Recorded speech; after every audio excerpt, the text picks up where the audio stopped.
David Kiplagat, Julius Kipibiwot, Julius K. Ruto, Bernard Kitur, Phyllis Barto, Professor, Oscar K. Sudi,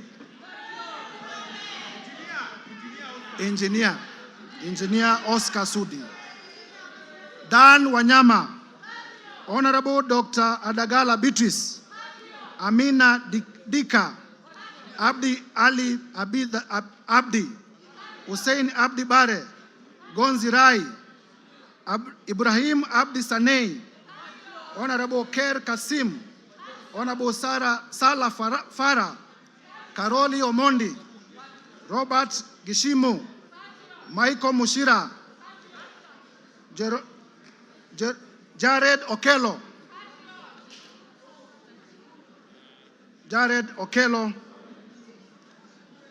is my last name, making a total of 291 members. Mr. Speaker. Yes, wind up. Honorable members, as we wind up, as I alluded earlier, I presented to the Clerk of the National Assembly, and this afternoon, I'm laying on the table of the House the following documents. Number one, the special motion dated 26th of September 2024 and received by the clerk on the 27th of September 2024, and I have it in my hands and I'll be laying it shortly. Number two, with this special motion, Mr. Speaker, I am also laying before the table of the House the list of 291 members of the National Assembly who signed in support of the motion. Mr. Speaker, number three, I will also be laying the bundle of evidence in support of the grounds in the motion. And number four, I will be laying the list of witnesses, all contained in this bundle. Mr. Speaker, Kenyans will be shocked. Indeed, Kenyans will be very shocked when we finally unravel and demonstrate the grounds and the supporting evidence. I therefore, through you, Mr. Speaker, humbly request the House Business Committee to allocate me ample time at the time of moving the motion so that Kenyans can appreciate in detail the injustices that have been committed against them by the person of the Deputy President. I thank you, Mr. Speaker, and I beg to give notice of the special motion and to lay the said documents on the table of the House. And if you allow, Mr. Speaker, as I conclude, please allow me to highlight the following. Order. Mr. Speaker, I am a Christian, and I often read the Bible. And the Holy Bible, in the book of Proverbs 29 verse 16, says as follows: when the wicked are in authority, sin flourishes. But the godly, and mark the godly in small g, will live to see their downfall. That is the Holy Book as contained in the book of Proverbs 29:16. Further, Mr. Speaker, in the book of Mark, chapter 9, verses 42 to 47, it says as follows, and I quote: If anyone causes one of these little things, honorable members, Kenyans, please listen carefully. If anyone causes any one of these little things, those who believe in me, to stumble, it would be better for them if a large millstone were hung around their neck and they were thrown into the sea. 43, if your hand causes you to stumble, cut it off. It is better for you to end a life maimed than with two hands to go into hell, where the fire never goes out. 45, and if your foot causes you to stumble, cut it off. It is better for you to end a life crippled than to have 2 feet and to be thrown into hell. And if your eye causes you to stumble, pluck it out. It is better for you to enter the kingdom of God with one eye than to have 2 eyes and be thrown into hell. Mr. Speaker, if Kenyans cannot get services because of Deputy President Rigathi Gachagua, we'll be pleading pluck him out from government. Mr. Speaker, honorable members, it is my belief that these two quoted verses are also true to the Quran and to other holy books. Turning now to our own jurisprudence. Honorable members, because many of us are political practitioners, even those who are not lawyers, would remember that in nullifying... Order, Mutuse, you are giving an motion, you are not debating the motion. Yes, I'm finishing. Yes. I'm finishing. In nullifying the 2017 presidential elections, His Lordship, the Chief Justice Emeritus, the Honorable David Maraga, pronounced himself in the following words: "The greatness of any nation lies in its fidelity to the Constitution and adherence to the rule of law, and above all, respect to God." And Mr. Speaker, it is this persuasion, Mr. Speaker, that has made me to bring this motion of impeachment against the person of the Deputy President, His Excellency Rigathi Gachagua. For the record, and Kenyans, listen, I have no grudge, I have no malice, I have no ill will, I have no personal vendetta against His Excellency Rigathi Gachagua.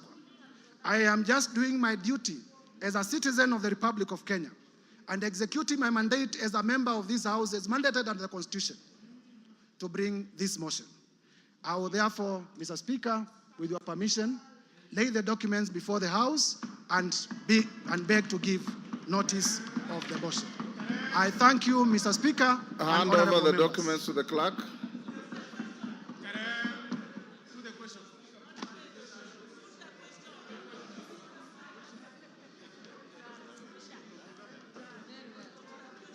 Yes, Ruku, what is it? Order, members. Ruku, what is it? Honorable Speaker. In relation to the motion? Yes. What is it? Honorable Speaker, I rise to seek your clarification on the special motion for the removal of the Deputy President. Honorable Speaker, as you are aware, 4 seats in the House are vacant following the resignation of the Honorable Obio Wadai and Honorable John Badi upon being appointed as Cabinet Secretaries. Further, as you are aware, the seat of Magarini constituency was declared vacant following a successful election petition. The Banisa constituency seat was also declared vacant following the unfortunate demise of our colleague. In this regard, we are now 345 members in this House and not 349 members. Honorable Speaker, in this right, what the threshold shall you use to determine whether the special motion, what is the threshold, Mr. Speaker, shall you use to determine whether the special motion meets the constitutional threshold? Differently put, Mr. Speaker, to pass this motion, shall we require 2/3 of 345 members or 349 members? In my view, vacant seats should not be counted. Order. You can't ask a question and answer it. You cannot ask the question and answer it. Honorable Speaker, let me prosecute. I'm trying to prosecute my point of order. In my view, vacant seat should not be counted in determining the voting threshold. Further, I wish to seek your clarification on whether our proceedings are varied in the right of the 4 vacant seats. Thank you, Honorable Speaker. Thank you. You've made your point. Bashir?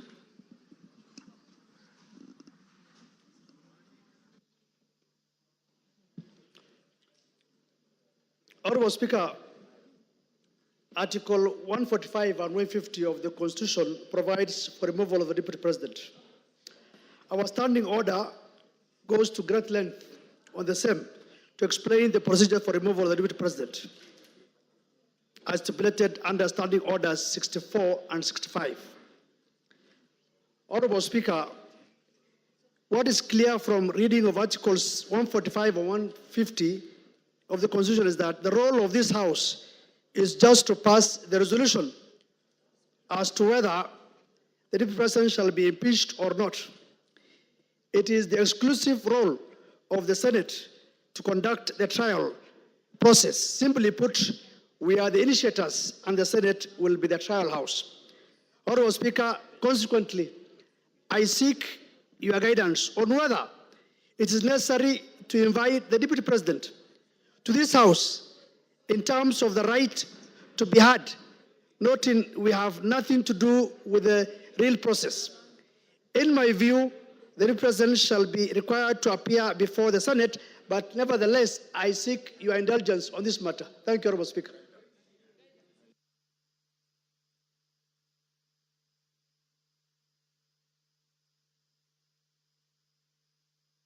Honorable members,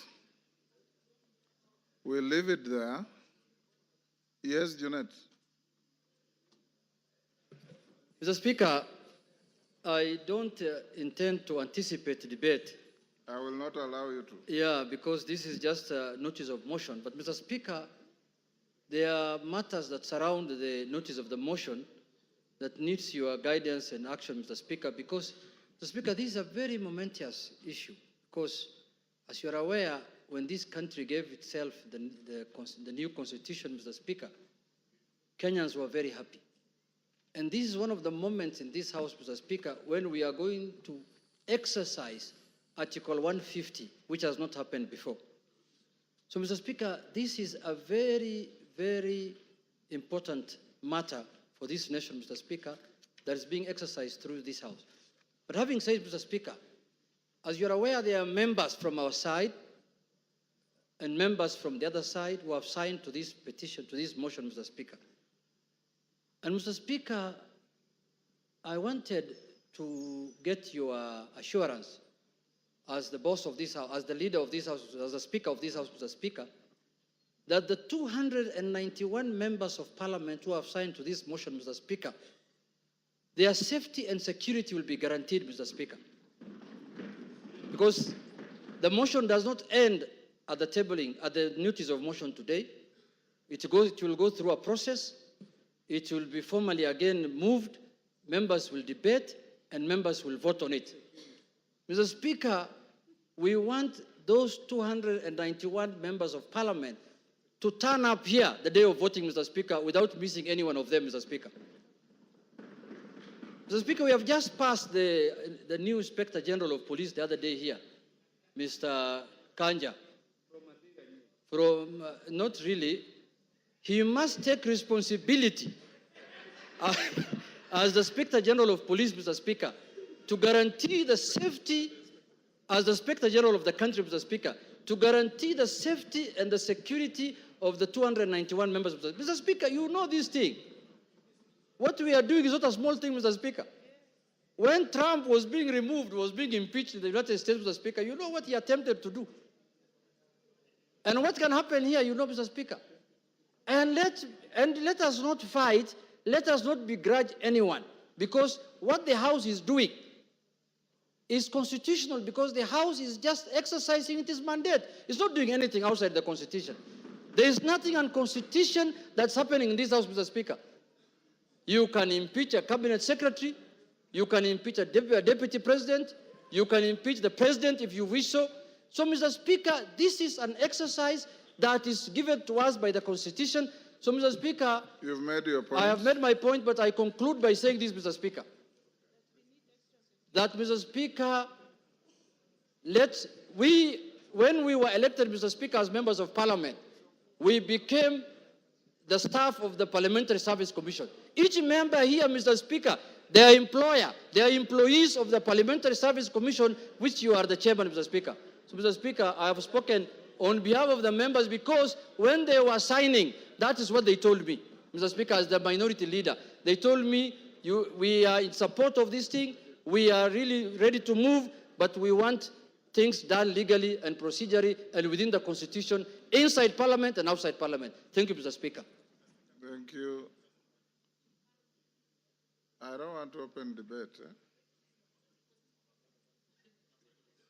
Yes, Whip, what's your point of order?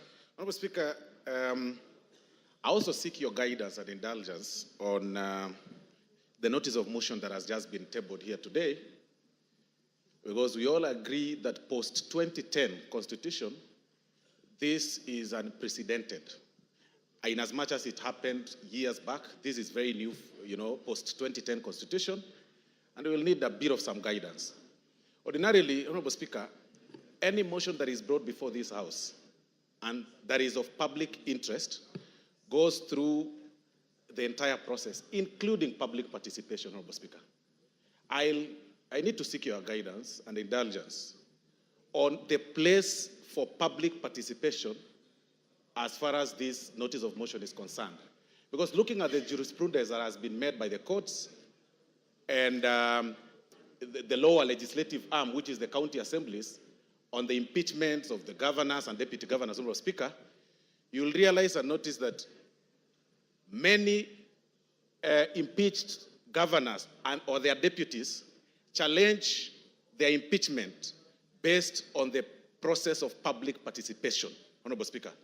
This is unprecedented, and of course it's my view that to replicate the same, to what happens on the impeachment of governors and deputy governors, and they invoke the element of public participation across the country. You've made your point. Thank you, sir. Yes, Majority Leader. Before you, Majority Leader, Farah has been raising his hand. I'll give you 1 minute, Farah. Mr. Speaker, I also join the other colleagues in this, but I've just one very important, most important in this country to raise. Not only do we have to protect the lives of 291 members of parliament who have appended their signature there, we must also protect the system. The IG must protect our president to the hilt.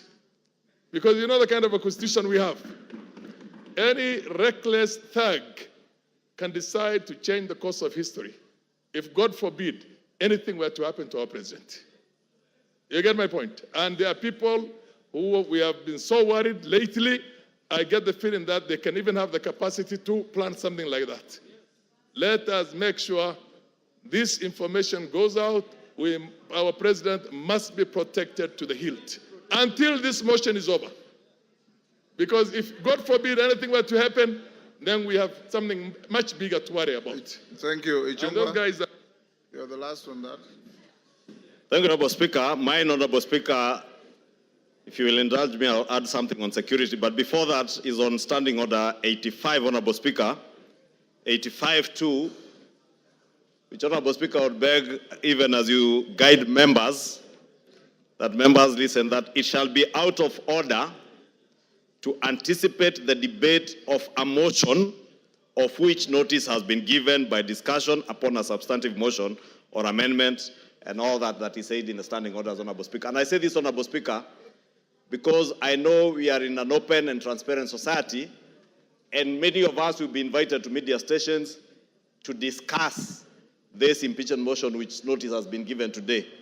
Just to caution members that it will be completely out of order to discuss the substance of the motion in media stations before debate, as is contained in our standing orders. So when we're invited to media stations, maybe we be guarded in what we discuss, so that we do not go into the substance of the motion until we are done with debate. After debate, Honourable Speaker, we are all at liberty to discuss, and that includes, Honourable Speaker, both those who have appended their signatures, like myself, and the other few who have not appended their signatures, Honourable Speaker. The 58 members who have not appended their signatures. Honourable Speaker, just to add on to what the Honourable Farah and Honourable Junet have said, Honourable Speaker, the security of members of Parliament is paramount. Honourable Speaker, I say that looking at you, because you know on the 25th of June this year, Honorable Speaker, none other than yourself, you were a target, and you know that. And not a target for harm, but a target for elimination based on the position you hold as Speaker and the ranking order should anything happen to the President or the Deputy President, Honorable Speaker. Honorable Speaker, I want to beg that you take with a little more weight the issues raised by Honorable Junet and Honorable Farah Maalim, because, Honorable Speaker, we have seen it on social media. We have been told by certain quarters that before March of 2025, they say bendera itapepea mlingoti nusu. Honorable Speaker, these are weighty issues. And I hear what the Honorable Farah Maalim is saying on the security of the President, and we have no business to advise the Inspector General and the Director of the National Intelligence Service on what to do. But for members of this House, all the 349 of them, Honorable Speaker, you must direct the Inspector General of Police, who was approved by this House less than a month ago, to ensure that when this House is sitting within the precincts of Parliament, and even outside and including committees of this House sitting, Honorable Speaker, members are secured. Thank you. And even in their homes, Honorable Speaker, they are secured. Because, Honorable Speaker, I say this, being privy to the information that I was privy to and you are privy to on the 25th of June, and knowing, Honorable Speaker, that as Honorable Junet has said, we are not dealing with an ordinary matter, we are not dealing with an ordinary man, we are dealing with a black man with a very black heart. Thank you, Honorable Speaker. Order, honorable members. Order. Order, members on their feet. Order, Deputy Speaker. Take your seat.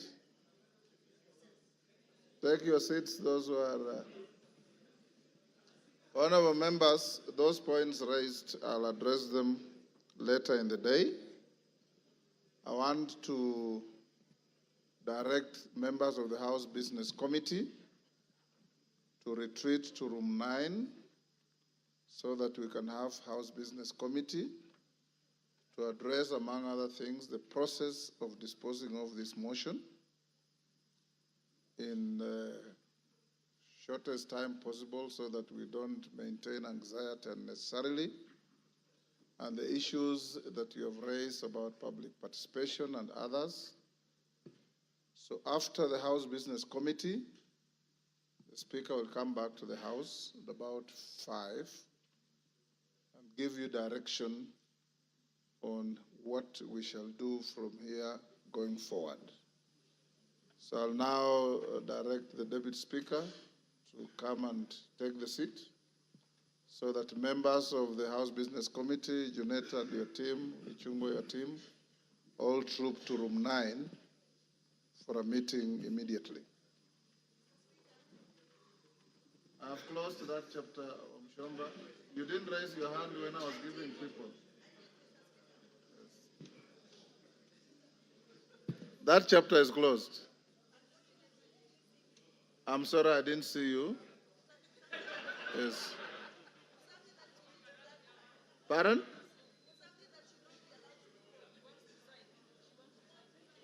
Two? Take the seat. Deputy Speaker, take the seat.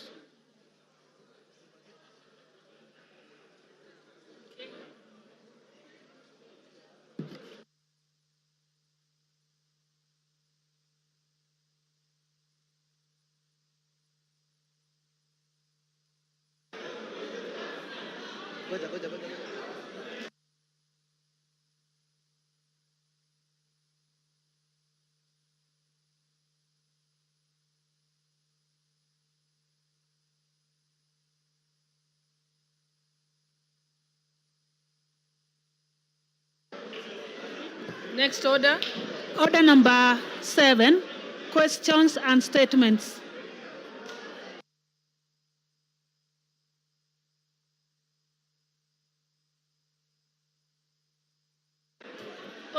members, order. The Honorable Member for Funyula. You have a statement, Honorable Member for Funyula. Honorable Thank you, Honorable Speaker.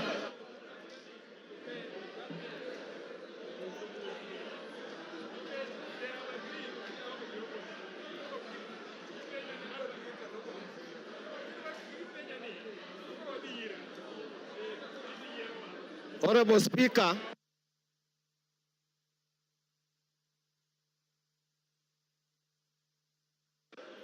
Order, honorable members.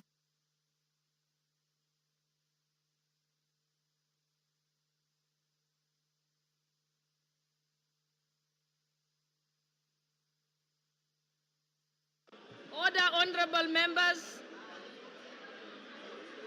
Order, honorable members.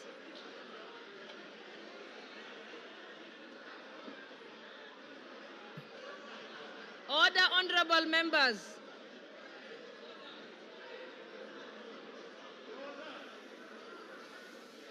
Order, honorable members.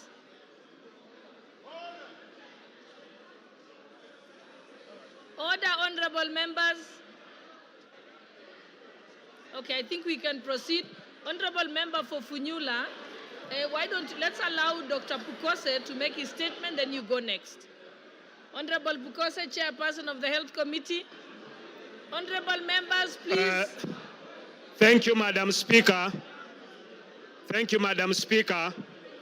I wish to make a statement on the shift from NHIF to SHIF rollout of the universal health coverage.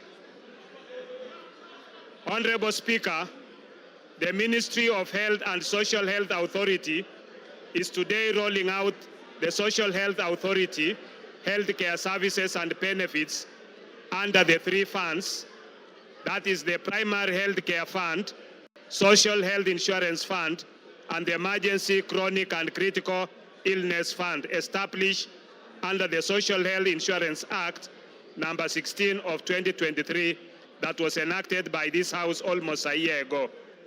This act is being operationalized by the government.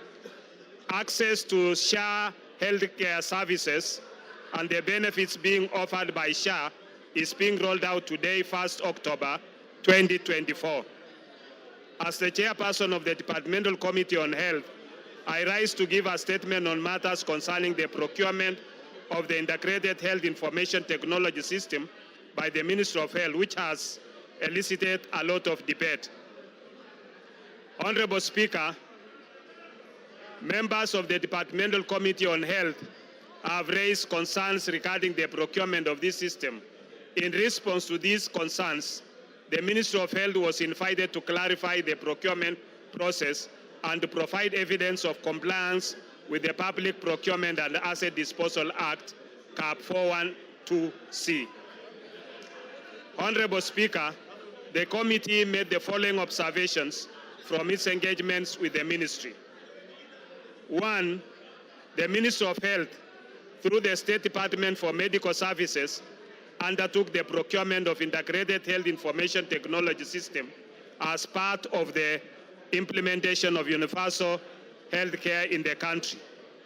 The ministry submitted that the primary aim of this integrated system is to address the existing challenges in the healthcare sector, including issues of interoperability, data quality, accessibility, and affordability. The Ministry of Health is aligned with the Kenya Health Sector Strategic and Investment Plan, the Kenya Health Data Collaborative, and the Kenya Digital Economy Blueprint, all under the guidance of Section 105 of the Health Act, CAP 241. Honorable Speaker, the system procurement involves a contract valued at Kenya shillings 104,808,136,478, set to be executed over a 12-year period. The Ministry of Health has partnered with MS Safaricom PLC as a strategic partner with the procurement conducted under the specially permitted procurement procedure. The procurement covers the development and implementation of integrated health information technology system, including digital health care platforms. The tender is structured in two major cost components. Initial investment by the strategic partners of Kenya shillings 34,3,483,013 over 2 years, and infrastructure support and maintenance of Kenya shillings 70,804,653,465 over 10 years. In adherence to Public Procurement and Asset Disposal Act and the tender regulations, the ministry indicated that the procurement process began on 6 June 2023, when the then Cabinet Secretary for Health requested the use of the specially permitted procurement procedure for the medical equipment supply project, healthcare information technology, that's the transition project, and the supply of community health promoters, CHP kits. The National Treasury approved the request on 13 June 2023, subject to conditions regarding the preparation of tender documents that include specifications, conditions of tendering, and contracting and justification for the use of SPPP, detailing the procedure of onboarding the strategic partners. This process was followed by the ministry's compliance and further approvals.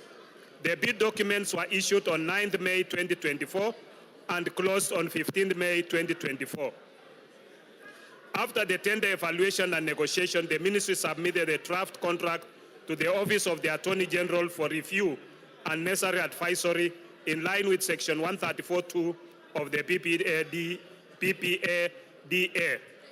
This section obligates the accounting officer of a procuring entity to seek clearance from the Attorney General before signing contracts of a value exceeding Kenya shillings 5 billion. As mandated by Section 114A of the Public Procurement and Asset Disposal Act, a specially permitted procurement procedure can be utilized under the following circumstances. 1, a procuring entity may use a procurement procedure specially permitted by the National Treasury. The National Treasury may allow the use of specially permitted procedures, A, where exceptional requirements make it impossible, impractical, or uneconomical to comply with the Act and the regulations. B, where the market conditions or behavior do not allow the effective application of the Act and regulations made under the Act. C, for specialized or particular requirements which are regulated or governed by harmonized international standards or practices. D, where strategic partnership sourcing is applied, and E, where credit finances procurement is applied, or F, in such other circumstances as may be prescribed. Honorable Speaker, the Ministry members, please be quiet. Honorable members, and I think the chairperson is saying something that's very important about the new social health insurance fund that is very important to our constituents. So let's pay attention. The Minister of Health invited Mesa Safaricom PLC to submit a proposal using the provisions of Section 114A, D and E of the Public Procurement and Asset Disposal Act.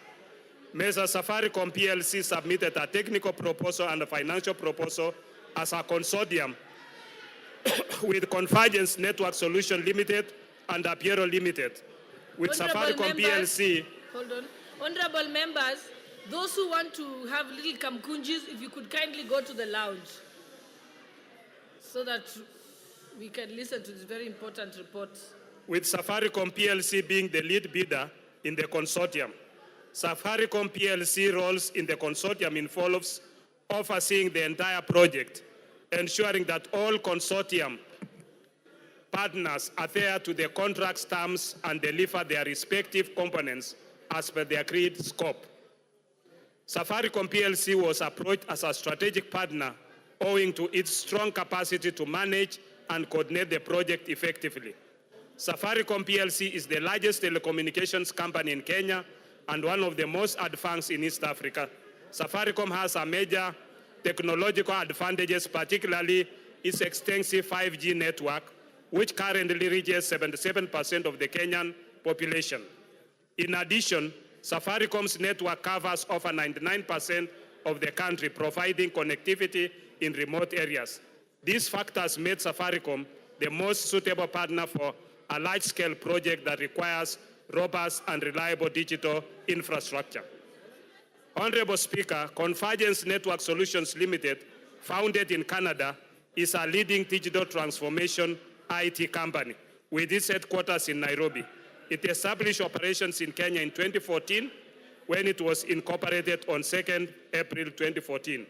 From its profile, Convergence Network Solutions Limited has a presence across East Africa in 7 countries, including Rwanda, Zambia, and Uganda. Convergence Network Solutions Limited specializes in cyber recovery solutions, identity security management, analytics, and data modeling, IoT, enterprise system integration, integrated physical security, and enterprise collaboration and customer engagement. Apiero Limited, on the other hand, is a private company limited by shares and which has incorporated in Abu Dhabi global market on 11 July 2023, with its business activities being computer programming activities, treasury financial systems and applications development, call centers activities, regulation of the activities of providing healthcare, education, cultural services, and other social services, excluding social security, market research, and public opinion polling, computer consultancy, and computer facilities management activities, data processing, hosting, and related activities. Apiero Limited is owned by Sirius Holding, which has over 25 subsidiaries and presence in over 28 countries. The latter is an international holding company, the largest UAE holding company with over USD 250 billion market capitalization and 479 subsidiaries across 9 industries. Honorable Speaker, I wish to inform this House that the system being procured is not just a social health authority system, but a national integrated information technology system for the entire health sector, a digital superhighway. The system, therefore, this digital superhighway is therefore not solely managing social health insurance, but provides for the various components aimed at delivering a comprehensive and integrated healthcare system for the country. These components encompass the development of a health information management system, a health information exchange platform, core business services such as provision of telemedicine and track and trace for pharmaceutical products, the Social Health Authority Insurance Management Platform, an enterprise resource planning system, national logistics and supply chain management software, a learning platform, a data lake, and analytics system, as well as the necessary digital health infrastructure to support these systems. The Ministry of Health averred to the committee that it secured the necessary approvals from the Cabinet Secretary for the National Treasury and the Attorney General for the use of the specially permitted procurement procedure, with main justification for the procurement of the system being the obligation set out in Section 105 of the Health Act, Cap 241 of 2017. This section provides for the establishment and maintenance of a comprehensive and integrated health information system by the Ministry of Health. The Ministry of Health also clarified that due diligence on the contract had been conducted by Kaplan and Stratton, advocates, and not Danton, Hamilton, Harrison, and Matthews, as widely reported on social media. Honorable Speaker, the committee had also expressed concerns about electricity and network connectivity challenges in certain hospitals, especially in remote areas. The Ministry of Health and the Social Health Authority acknowledged the issue, noting that 4,065 health hospitals face difficulties with power and internet access. To mitigate these challenges, hospitals will receive devices with power banks for backup power. Additionally, the digital system will function in offline mode, ensuring hospitals can operate without internet access. The ministry is also collaborating with the Ministry of Energy to secure infrastructure upgrades, including reliable electricity, to facilitate the full implementation of the digital health system. The Ministry of Health further assured the committee that there are at least 3 connectivity lines available to support the system in case of system down or failure. Madam Speaker, the Ministry of Health and the Social Health Authority, in the meeting held with the committee yesterday, Monday, 30th September 2024, highlighted its preparedness on the rollout of the access to social health benefits. The Ministry of Health submitted that as of 28th September 2024, the SHA system had registered approximately 2 million new members, while 9 million members from the NHIF system were to be transitioned to the SHA platform. Honorable Speaker, in conclusion, the Integrated Health Information Technology System, if implemented by the Ministry of Health in the manner that the latter explained to the committee, would contribute significantly to the digitization and modernization of Kenya's healthcare system, ensuring accessible, affordable, and high-quality care for all Kenyans, as envisioned in the Kenya Health Policy 2014 to 2030 and the Kenya Universal Health Coverage Policy 2020 to 2030. Thank you, Honorable Speaker. I submit. Thank you. Next now. You have a point of order? Okay. Thank you, Honorable Speaker. We just want to interrogate the statement. I have a few concerns, Honorable Speaker. One, I think as a National Assembly, we should sit back and understand what is going on. I'm seated with some members of that committee, Madam Speaker, and they are expressing dissatisfaction on what's going on. Madam Speaker, few fundamental issues about such a thing. I don't understand how such a program can go on without public participation. This is a house of rules. We enact laws. We are supposed to follow the laws. Two, Madam Speaker, the greatest systems, most sophisticated, KRA, name them, I have never heard of a system that cost 104 billion. A system, Madam Speaker. I'm told the system, the platform that NHIF ran on, they only needed 700 million to upgrade. But a whooping 104 billion. Madam Speaker, you must also understand that these people did single sourcing. The government went for single sourcing for such an amount of money. We cannot allow this to go on in this country. We are saying, take a step back, go and listen to what Kenyans are saying.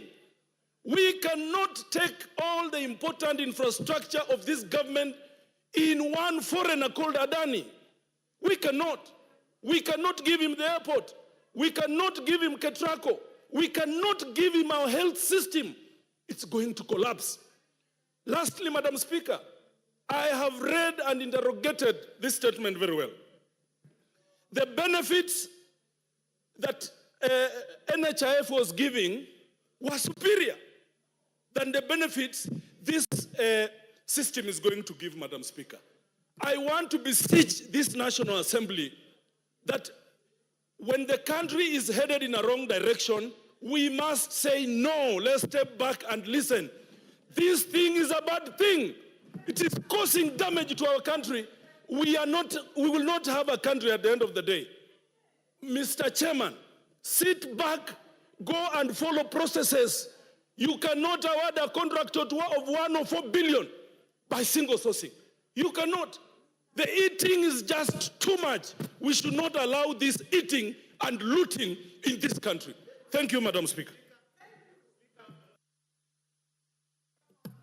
Yes, Honorable Justice Kemei.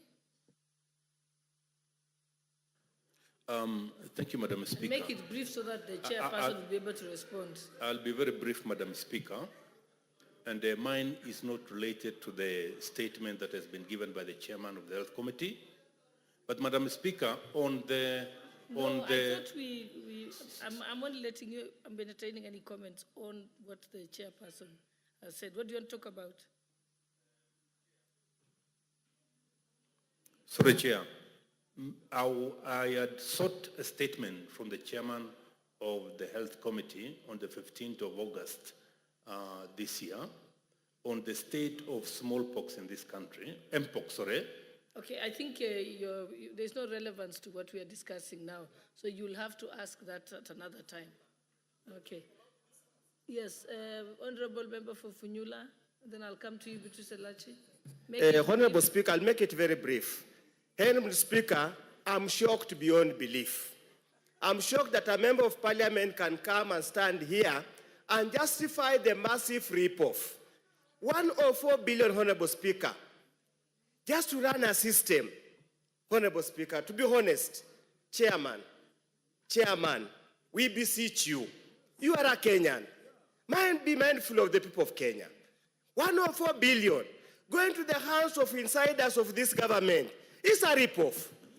We cannot afford to steal from Kenya to this extent, Honorable Speaker. How heartless can you be? Just go back, Honorable Chair. Single sourcing, 104 billion. Where on earth? Just go, reflect, think about it, involve your committee members, and surely tell yourself, this, you are a Catholic like me. You are a Christian.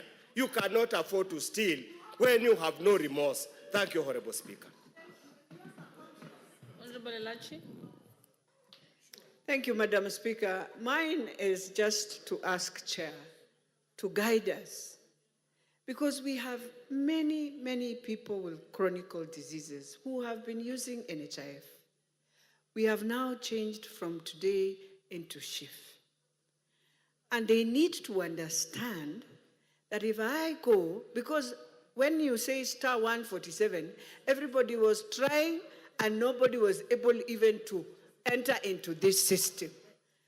For me, what is a bit sad is that you can imagine somebody who was going for dialysis does not know what to do when they arrive in hospital. How I wish the Ministry of Health can put in a public notice saying, if I have an NHIF and I've been going through chronic diseases, dialysis or whatever, I arrive in hospital with my NHIF, you put me in the system, you give me this shift card or whatever it is, it will help us. But lastly, if we want to be really people who look in humanity in eyes, I am hoping that that system never costed us 104 billion when the president is struggling with a Eurobond, which again we did the worst mistake at that time. That Eurobond costed us 16% on a dollar, when that time Egypt was getting the same Eurobond with 3%. Let us not go back to those things that happened 2013, 2014, and we are back here. It will be as wrong, as evil, as it has never happened. Thank you, Madam Speaker. Yes, Honorable Kibagendi, and then I'll come to you, Honorable Nyikal. Madam Speaker, I sit in the Health Committee, and I have raised concerns about a bulk of what fellow members have raised here this afternoon. One of my concerns, of course, was about the cost of this particular system, given that some of the most sophisticated systems that we have in this country are KRA, Safaricom, M-Pesa, and a few others that cost less than 10 billion Kenya shillings. I'm wondering why we should genuinely spend 104 billion shillings on a system that those who created the NHIF system were willing to upgrade for less than 1 billion shillings. 104 billion shillings is adequate to take care of primary school children. For 10 years, it's 9 billion per year. they would have lunch in school. Secondly, Madam Speaker, why this system should offer an inferior benefit, yet members now pay more. Imagine, Madam Speaker, they are saying in a family, you can only benefit, only one individual can benefit to go for diabetes tests per year, one person, and it's only 4,000 shillings. Only one person can benefit on matters to do with dental, and it's about 2,000 shillings. Only one member in a family can benefit with optical medical care. It is absurd given what we had in NHIF. If indeed NHIF had issues, our focus should have been to review the claims management department. And today, Madam Speaker, I would like to bring to your attention that even in this social health authority, there is a scheme to outsource the core mandate of this particular authority, which is the claims management department. And that will be a loss of funds that would have been used to support poor Kenyans. Madam Speaker, this is something that I've been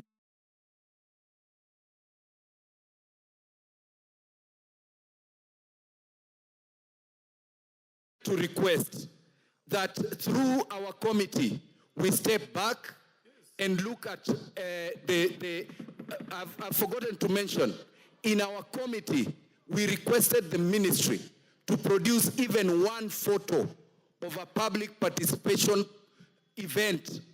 They could not produce even one. There was no public participation anywhere in this country. So, Madam Speaker, I would request as a member of that particular committee, and there is a lot that we can talk about. We step back and review this and even the cost. I forgot to mention also that the companies that benefited from this particular contract have never developed any kind of this system anywhere in the world. One of them was just registered the other day in July. So you can imagine the haste in which those who intend to benefit from this had. Thank you, Madam Speaker. I think we just have one more voice, and then we can end this, and I'll allow the... Okay. All right, I'll go to Honorable Deputy Leader of Majority, and then I'll... Oh, yes, sorry. Sorry, I'm sorry, Honorable Oren, yes. Honorable Nikal was next, then I'll come to you. Thank you, Chair.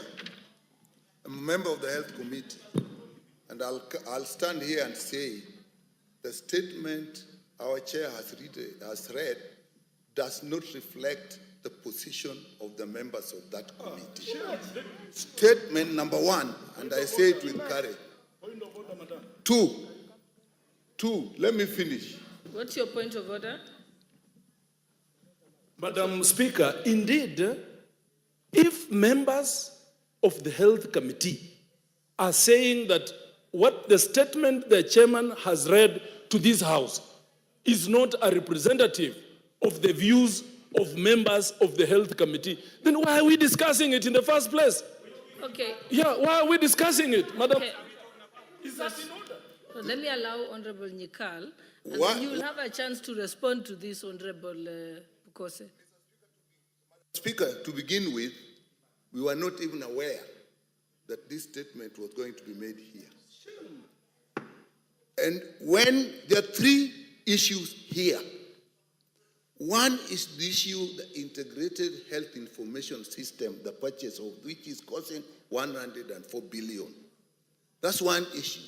Issue number two is the transition process that Honorable Elachi was talking about. Issue number three is the issue of the outsourcing of claims. Let me talk about the issue of the integrated system. The information we got from the ministry as far as the procurement process was concerned, they followed the law as they interpreted it, but we were not satisfied. And these are the issues we raised, and we said we should get more information on. One, we could not ascertain whether the cabinet was actually aware of this. The procurement starts with the ministry and you do not see any information behind that is linking with the cabinet. And at one time the PS was saying the cabinet can be informed, given for information when you are purchasing at 104 billion. We didn't agree with that. Two, we were not satisfied that enough effort was made to get other institutions or other partners that would provide this at a lesser cost, even compete. It was not clear to us how Safaricom got the request for proposal and is the only one that got the request proposal. Why not others? And we said we will need that information later. Madam Speaker, it was not clear to us whether due diligence was done on the partners in the consortium where Safaricom was the lead, particularly Apiero, because there had been a lot of information about Apiero that we did not get, and we actually at the end of the meeting said we are either going to get that or we'll do it ourselves. The ministry did not give us enough information on that due diligence. Madam Speaker, it was not clear to us how this money is going to be paid. When we asked the PS said it is the users. And Madam Speaker, this system is huge. It will even involve the private health institutions. It will even involve the regulatory authorities of all the regulatory authorities and the health sector. It will even involve the health facilities in the counties. And it was not clear how these users will actually pay for it. And we were informed that they are going to do a cash flow, a simulation of how this will be paid. And we had not reached that level as yet. With that, Madam Speaker, we were not satisfied and we are surprised that our chair is reading this in this House. When it comes to transition, we were sure that the people were not given enough information, because what Honorable Lachi was asking was, if you have NHIF and we are transiting to SHA, will you get treatment? We were told, yes, when you go there, you will get treatment. But that information is not with the people. So we said, what is it that is being launched? You can launch the beginning of a process, but you cannot say you have shifted and people therefore will not get that service. So we were not satisfied. On outsourcing, on claims, that was one of the biggest issues we raised during the discussion on this law here. We asked and they said for the time being, SHA will do it itself. And we are not sure whether that is so, because the law provided that May. We were concerned about the May. Those who are here may remember. So, Madam Speaker, this, in the view of the committee, we have not reached a conclusion about this. So with that, Madam Speaker, I say it does not represent the view of members of the committee. Okay, let me give Honorable Makali the point of order. I will come to you so that you can respond. Just note them down. Thank you very much, Honorable Speaker. Honorable Speaker, Honorable Yukal is a ranking member in this House and a serious expert in matters health. He has made statements here, which I think, because this House of Records, he says the chair of this committee have submitted a report in this House which does not reflect the views of the committee members. Would I be in order, Honorable Chair, to demand that the chair of the committee tables in this House the minutes of the committee and a list of members who have signed for the adoption of that report? That's the only way we can clear the air. What's your point of order, Honorable KJ? I'll come to you. Let KJ make his...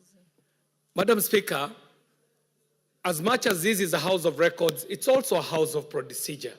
It is also a House of Traditions. To my mind, what has been laid on the floor of the House today is not the property of any committee. Neither is it the property of the chair.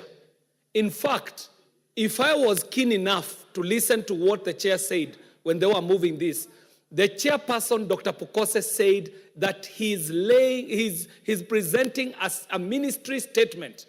And the ministry is at liberty to transmit statements to this House at any moment. And even responses that come from requests for statements actually are directed to chairpersons. They rarely go through any processing by committees and in fact find their way to the floor of the House. So, Madam Speaker, I find this House not utilizing the little time that it has fairly in prosecuting a matter that is in itself not substantially before this House, because what was put here, Madam Speaker, you would have been right in your place to just listen to Dr. Pukose and proceed to other business. All he did is equivalent to a communication. It is equivalent to even a notice. It is equivalent to an announcement. To open it up to a debate is to take the statement to be a substantive motion before this House, which it is not. And we might open up a debate so that we maybe poster for cameras, or maybe so that we go on record, or maybe because we want to play to the gallery. But the truth of the matter is that there is no